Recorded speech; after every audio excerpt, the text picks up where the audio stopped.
जय श्री राम दोस्तों। आज मेरे हनुमान चालीसा पाठ का 78वां दिन है और आज दिन है शनिवार। और आज के दिन मैं आप सभी को सुनाने जा रहा हूँ हनुमान जी की एक पवित्र और पौराणिक कथा, जो सीधे ली गई है सुंदरकांड और रामचरितमानस से। और इस कथा ने पूरी दुनिया को यह दिखा दिया कि अगर प्रभु श्री राम का कार्य हो तो हनुमान जी को रोक पाना असंभव है। तो आइए दोस्तों, शुरू करते हैं अपने हनुमान जी की पौराणिक कथा। जब रावण ने माँ सीता का हरण कर लिया था तो प्रभु श्री राम ने कहा कि मुझे एक ऐसा योद्धा चाहिए जो इस समुद्र को पार करके जा सके और सीता का पता लगा सके कि कहाँ है मेरी सीता। और उस समय किसी को भी यह आभास नहीं था कि हनुमान जी के अंदर कितनी शक्ति है। स्वयं हनुमान जी को भी नहीं आभास था और ना ही किसी रामादल को आभास था कि हनुमान जी के अंदर कितनी शक्ति है। लेकिन तभी जामवंत जी ने हनुमान जी को उनकी वास्तविक शक्ति का आभास कराते हुए कहा, नहीं तेहि यस कौतुक अधिकारी, राम कृपा जब होई सहाय। इस पंक्ति का अर्थ है कि दुनिया में ऐसी कोई शरारत नहीं है जो बहुत अधिक हो। जब प्रभु श्री राम की कृपा होती है और कोई सहायक मिलता है तो उस शरारत का क्षण भर में ही अंत हो जाता है। और यह सुनते ही हनुमान जी जैसे मानो जाग उठे हों। जिस पर्वत पर वो बैठे थे वो पर्वत कांपने लगा, चारों ओर प्रकाश फैल गया और जैसे मानो सब कुछ शांत हो गया हो। हनुमान जी ने प्रभु श्री राम का नाम लिया और अपना विराट रूप धारण किया। और उस समय जैसे मानो पूरी प्रकृति हनुमान जी के चरण पूज रही हो और हनुमान जी प्रभु श्री राम का नाम लेकर आगे बढ़ चले। और जितने भी सब वहाँ पे मौजूद थे, प्रभु श्री राम हनुमान जी की प्रशंसा करने लगे कि वो देखिए, वो है वीर हनुमान। और वीर हनुमान जब चले तो जितने भी वहाँ के समुद्र, पहाड़ और जैसे सब कुछ पीछे चला गया। और इतना तेज हनुमान जी जा रहे थे कि मानो जैसे वो ही चल रहे हो, पूरी दुनिया रुक गई हो। ये हनुमान जी की शक्ति थी और ये याद दिलाया जामवंत जी ने। लेकिन हनुमान जी चल तो दिए थे, लेकिन आप सभी को पता है कि जब किसी कार्य को शुरू किया जाता है तो उसमें बाधाएं भी आती हैं। तो हनुमान जी के जीवन में भी बाधाएं आई। पहली बाधा आई मैनाक पर्वत। मैनाक पर्वत देवताओं के आदेश देने पर वो हनुमान जी को रोकने के लिए आया और वहाँ पे हनुमान जी को विश्राम करने के लिए बोला। लेकिन हनुमान जी रुके नहीं। हनुमान जी ने उस पर्वत को स्पर्श करके आगे बढ़ गए और कहें अपने, वो बोले कि राम कार्य में विश्राम कैसा। अगर आप किसी टारगेट को बना लिए हैं, किसी काम को आपको करना है तो उसमें विश्राम कैसा। प्रभु श्री राम का नाम लीजिए और अपने कार्य को तब तक करिए जब तक पूरा ना हो जाए, और वो कार्य पूरा करके ही विश्राम करिए। तो ये बाधा से हनुमान जी निकल गए प्रभु श्री राम का नाम लेके। अब आई दूसरी बाधा, सुरसा राक्षसी। सुरसा राक्षसी ने कहा कि हनुमान, तुम्हें मेरे मुंह से होके गुजर के जाना होगा।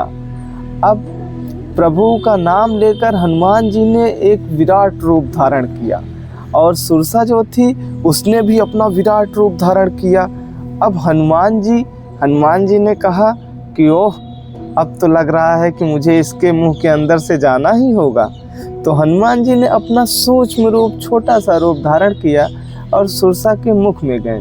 और जब मुख में गए तो वो तो निकलना चाहती थी, लेकिन हनुमान जी ने अपने गदे से ऐसे प्रहार किया उसके सर में और फाड़ के ऐसे निकल गए। और वो बोली ऐसे, जब उसकी जान जा रही थी तो वो बोली उस टाइम कि ओ, तुम ही हो हनुमान, तुम ही हो हनुमान जो राम के दूत हो। जाओ, तुम्हारे हर कार्य सिद्ध होंगे, तुम्हारी इच्छा पूरी होगी। तो हनुमान जी दूसरी बाधा से भी प्रभु श्री राम का नाम लेके निकल गए। लेकिन बाधाओं का आना तो लाइफ का एक पार्ट है। तो हनुमान जी के भी जीवन में अगली बाधा आई। देखिए कितनी बाधाएं आ रही हैं जीवन में। और जब अगली बाधा आई तो तो हनुमान जी उस समय समुद्र को पार कर गए थे और हनुमान जी पहुँचे लंका के द्वार पे, प्रमुख द्वार पे पहुँचे और वहाँ पे राक्षसी खड़ी थी लंकनी। लंकनी वहाँ पे पहरा दे रही थी और हनुमान जी को देखी, हनुमान जी को सोची। हनुमान जी तो सूक्ष्म रूप धारण किए थे, जब वहाँ पे गए लंका के पास गए तो वो अपना सूक्ष्म रूप फिर धारण कर लिए, जिससे वो लंकनी देख ना पाए। लेकिन लंकनी तो भाई पहरा दे रही थी, तो वो तो अपना आगे पीछे ऊपर नीचे सब जगह देख रही थी, तो उसने हनुमान जी को देख लिया। अब जब उसने हनुमान जी को देख लिया तो हनुमान जी तो वो सोचे कि हनुमान जी सोचे कि ये तो लंकनी है, देख तो ली ही है, लेकिन अब करना क्या है। तो वो तो ऐसे उन्हें दबाने की कोशिश कर रही थी। तो फिर हनुमान जी ने प्रभु श्री राम का नाम लिया और अपना विराट रूप धारण किया। लंकनी ने सोचा ये कोई साधारण बानर होगा, ये मेरा क्या करेगा। लेकिन जब हनुमान जी ने विराट रूप धारण किया और उस पर अपने गदा सा प्रहार किया तो वो ऐसे हो गई, घायल हो गई। और वो क्या कहती है, वो कहती है कि ब्रह्मा जी ने कहा था कि लंकनी, जिस दिन तुम्हें कोई वानर प्रहार करेगा उसी दिन तुम जान जाना कि तुम्हारा उद्धार हो जाएगा। और यह भी जान लेना कि उस दिन से लंका का राजा जो रावण है उसके साम्राज्य का अंत होना शुरू हो जाएगा। तो यह वही क्षण था दोस्तों जब यह शुरू हो गया था कि लंका का विनाश होने वाला है और एक नया इतिहास रचने वाला है। और इतिहास रचा भी गया। इतिहास रचने के बाद हनुमान जी प्रभु की शरण में गए।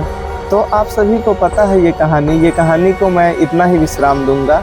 ये कहानी से हम यही सीख सकते हैं कि इस छोटी सी कहानी से, हनुमान जी की कथा तो अपरंपार है, मैं आपको सुनाता रहूँगा, लेकिन इस छोटी सी कहानी से हम यही सीख सकते हैं कि हमारे जीवन में भी बहुत सारी बाधाएं आती हैं, बहुत सारे ऐसे असफल होने के हमारे कार्यों के तरीके आ जाते हैं कि वो कार्य हमारे असफल ही हो जाते हैं। लेकिन हमें उन असफल होने वाले तरीकों को छोड़कर सफल होने वाले रास्तों पर ही चलना है।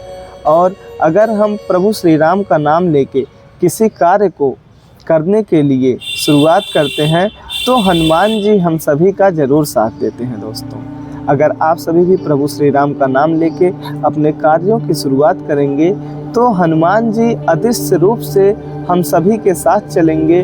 और वो हनुमान जी अपने इतने बड़े कार्य को पल भर में कर दिए, वो हम सभी के कार्यों को भी ज़रूर करेंगे। तो आइए, आज मेरे हनुमान चालीसा पाठ का 78वां दिन है, तो चलते हैं। सबसे पहले अपने प्रिय हनुमान जी का दर्शन करते हैं, उसके बाद शुरू किया जाएगा अपना हनुमान चालीसा पाठ। ये देखिए दोस्तों, ये रहे हम सभी के प्रिय हनुमान जी। आप दर्शन करिए। आप सभी ने कहानी सुना होगा ज़रूर, लेकिन अब कहानी सुन लिया है तो ये नहीं कि कहानी सुन के ही आप वीडियो को बंद कर दें। इस वीडियो का उद्देश्य है कि हनुमान जी की आराधना, हनुमान जी की भक्ति। और आप सभी अब मेरे साथ आज के दिन हनुमान चालीसा का पाठ जरूर करिए। तो आइए दोस्तों, शुरू करते हैं अपना हनुमान चालीसा पाठ। बोलो सियावर रामचंद्र की जय। श्री गुरु चरण सरोज रज, निज मन मुकुर सुधारी। बरनहु रघुवर विमल जसो, जो दायक फलचारी। बुद्धिहीन तनु जानिके, सुमिरौ पवन कुमार। बल बुद्धि विद्या देहु मोहि, हरहु कलेश विकार। जय हनुमान ज्ञान गुण सागर, जय कपीस तिहुँ लोक उजागर। रामदूत अतुलित बलिधामा, अंजनी पुत्र पवन सुत नामा। महावीर विक्रम बजरंगी, कुमति निवार सुमति के संगी। कंचन बरन विराज सुबेसा, कानन कुंडल कुंचित केसा। हाथ वज्र और ध्वजा विराजे, कांधे मुंज जनेऊ साजे। शंकर सुवन केसरी नंदन, तेज प्रताप महाजगवंदन।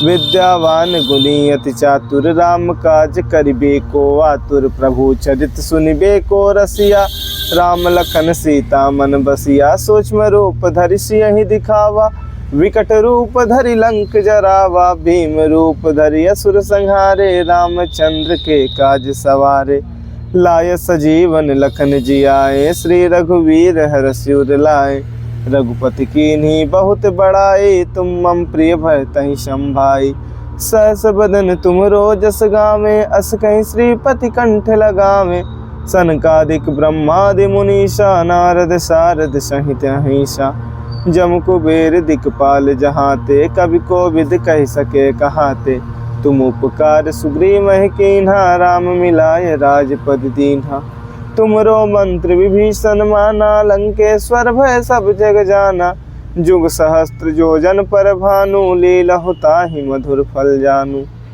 प्रभु मुद्रिका मेल मुख माही, जलधि लागे गए अचरज नाही, दुर्गम काज जगत के जेते, सुगम अनुग्रह तुम्हरे तेते, राम दुआरे तुम रखवारे, होत न आज्ञा बिनु पैसारे, सब सुख लहै तुम्हारे सरना, तुम रक्षक काहू को डरना, आपन तेज समारो आपै, तीनों लोक हाँकते कापै, भूत पिशाच निकट नहीं आवे, महावीर जब नाम सुनावे, नासै रोग हरै सब पीरा, जपत निरंतर हनुमत बीरा, संकट ते हनुमान छुड़ावे, मन क्रम वचन ध्यान जो लावे, सब पर राम तपस्वी राजा, तिनके काज सकल तुम साजा, और मनोरथ जो कोई लावे, सोई अमित जीवन फल पावे, चारों जुग परताप तुम्हारा है, प्रसिद्ध जगत उजियारा, साधु संत के तुम रखवारे, असुर निकंदन राम दुलारे,